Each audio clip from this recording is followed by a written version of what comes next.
dështimit të formimit të qeverisë nga 2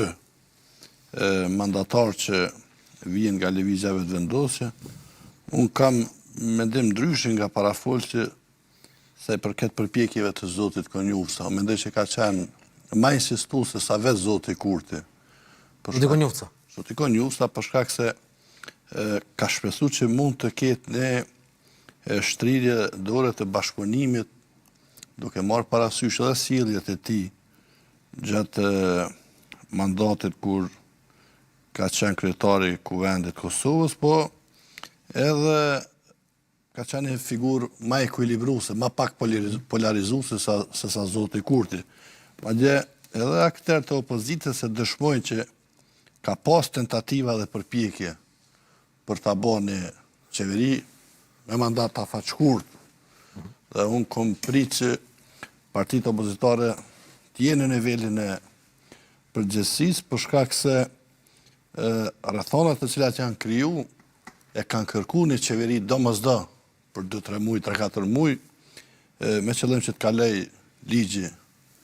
për projekt buxhetin, marrëveshjet ndërkombëtare dhe përgatitja e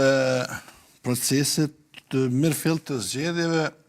në pranverën e hershme ku pashmangshëm do të ishte pjesë edhe zgjedhja presidentit të vendit. Kur e them këta, e them se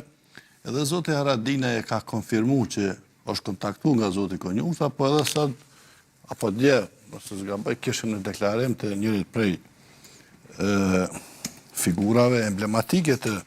Partisë Demokratike të Kosovës, se që zoti Najat Hasani, tha i njëjti ka kërku vot edhe nëpërmjet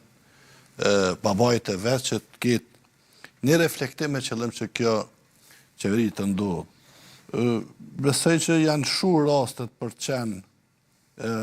të arsyeshëm si partia më e madhe, po edhe partitë e tjera, dhe pasojat e para po shihen tashmë edhe në këtë kollapsin që ka plu kryeqytetin. Unë pres sot që e kemi përballë, se ministrin e drejtësisë më na tregue pse s'ka ndodhur aprovimi i projekt buxhetit dhe në bazë cilës infrastrukturë ligjore është refuzuar nga partitë